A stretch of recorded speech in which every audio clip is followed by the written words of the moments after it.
¿Cómo conoció usted a Miguel de la Madrid? Yo me desempeñaba como magistrada de una sala penal del Tribunal Superior de Justicia del entonces Distrito Federal. Se me invitó a un acto de campaña de don Miguel de la Madrid y acepté en virtud de que la Ciudad de México en aquel momento se encontraba en una situación de inseguridad muy grave. Las escoltas y la seguridad privada invadían el espacio público. Era el señorío del Guarura. La policía en la Ciudad de México, la comillas policía preventiva, se encontraba a cargo de un señor Durazo, de hombre violento, de hombre con actividades fuera del contexto legal, ya no digamos constitucional. Y en ese acto de campaña se me pidió hablar de cómo veía la seguridad pública. Yo no hice una ponencia política, sino una ponencia de denuncia. Y hice los señalamientos con nombre y apellido, porque las denuncias hoy día se hacen sin precisión, lo cual implica una agresión. Y lo dije tal cual. La reacción de aquel público se cayó de aplausos, no porque lo que yo decía fuese algo inteligente o brillante, sino porque simplemente era la voz que ellos querían manifestar a un posible gobernante de este país. Don Miguel de la Madrid me dijo: mucho gusto, señora magistrada, le felicito por su valor. Don Miguel de la Madrid me invitaba a ser la procuradora del entonces Distrito Federal. Le pregunté: don Miguel, dígame usted por qué yo, si mi función y mi desempeño en el sector público siempre ha sido jurisdiccional. Me contestó como él contestaba, claro, directo, preciso, sin lugar a duda, porque es usted una mujer que no tiene ningún compromiso con nadie. ¿Cómo era la Ciudad de México en los años 80? Había violencia, pero vista de manera comparativa, la violencia de entonces era pues prácticamente un juego de niños con lo que está ocurriendo hoy en día. Había eventos escandalosos como la operación de bandas, por cierto no mexicanas, de colombianos, que realizaban delitos verdaderamente de impacto porque eran asaltos a las casas habitación con eventos tan reprobables como la violación de las personas que se encontraban dentro de ese domicilio. Eran bandas de colombianos y eso tenía a la sociedad verdaderamente alterada, inquieta, insegura. En ese evento que acabo de relatarle del acto de campaña, cuando le comenté que se hizo una denuncia, dentro de la materia de la denuncia estaba expresar públicamente el rechazo de la sociedad a vivir bajo una policía que nos cuidaba, que era verdaderamente una institución de delincuentes, operaba ajena al marco constitucional, se llamaba la Dirección General de Prevención de la Delincuencia, y más que prevención de la delincuencia, era la delincuencia la que integraba esa, comillas, organización. Y ahí hice la denuncia. Justamente estaba ahí en ese evento el señor Durazo. También estaba el entonces procurador de la ciudad, donde se había desarrollado un sistema de conciliación. Invitaban a las víctimas a conciliarse con el autor del delito para los efectos de la reparación del daño y de retirar la persecución penal. En esa denuncia señalé que no se puede llegar a conciliaciones que van por encima de la ley. La ley se tiene que aplicar para asegurar el cumplimiento de las reglas de convivencia dentro del contexto social. Mi propuesta, al lado de la denuncia en ese mismo acto de campaña, fue eliminar la policía, comillas, preventiva, porque estaba al margen de la Constitución. La relación con el señor presidente don Miguel de la Madrid fue siempre una relación que tenía como eje rector el respeto y el compromiso.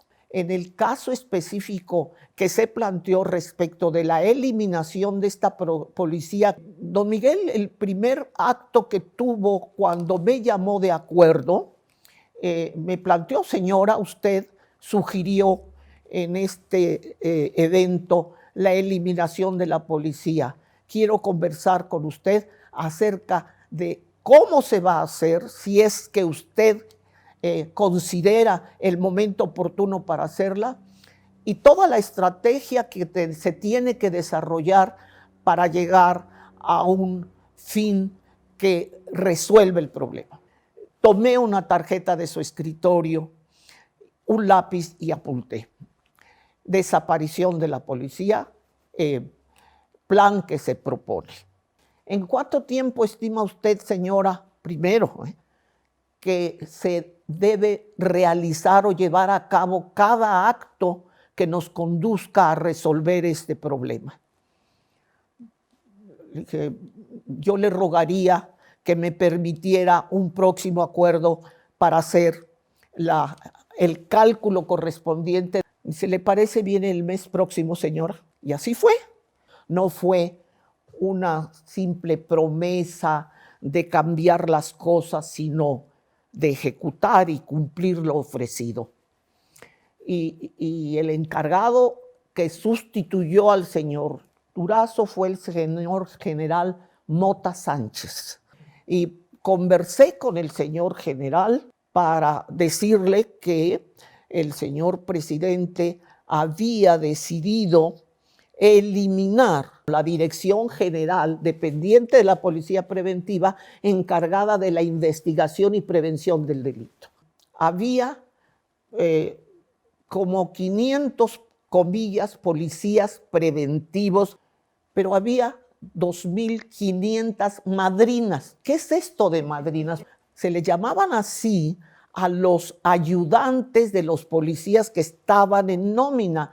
¿Y cómo es que estaban de ayudantes sin una remuneración?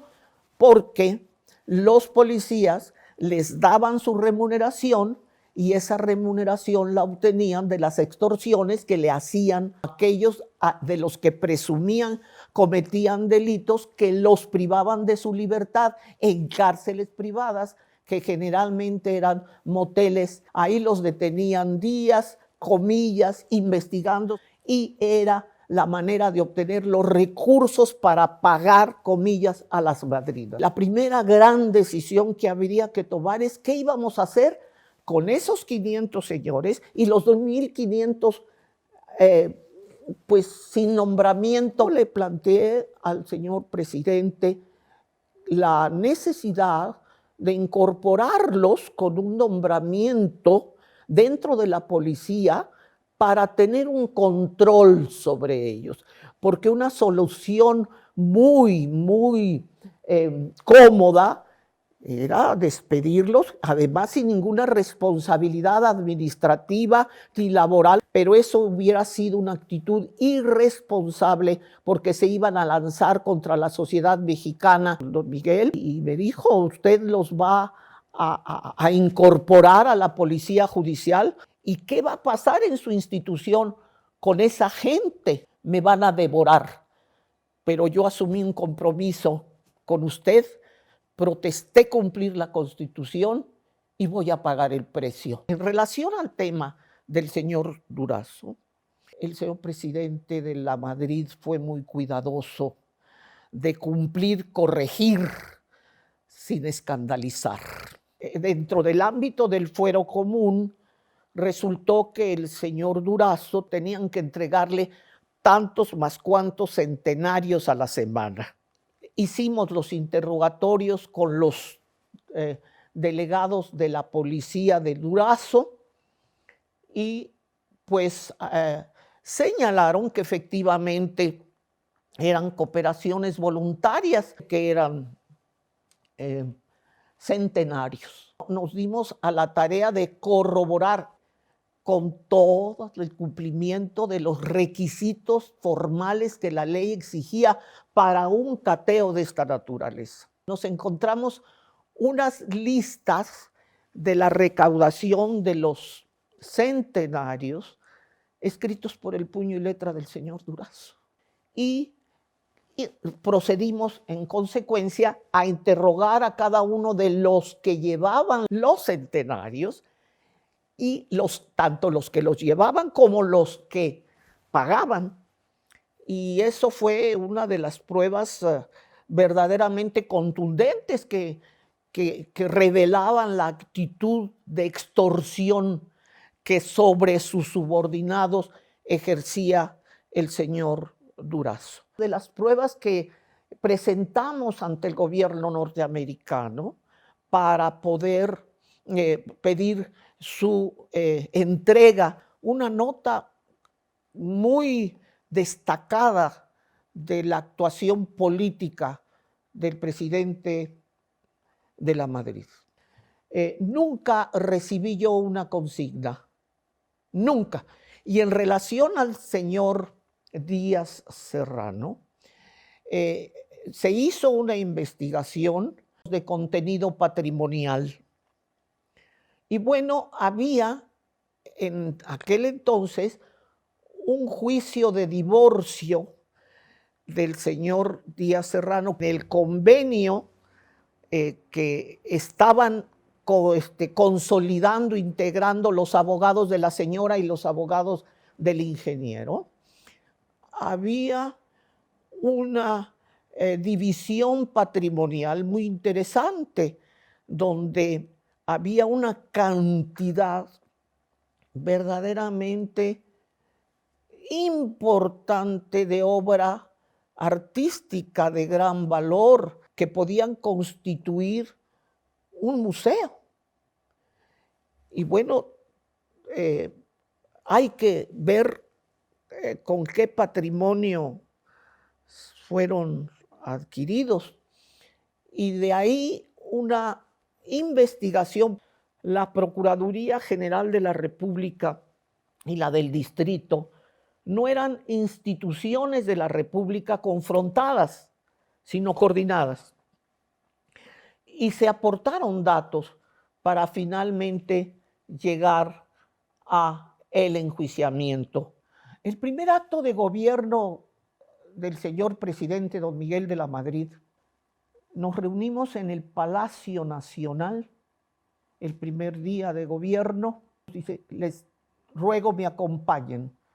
Y este acto significativo quiero que sea la norma de nuestro gobierno.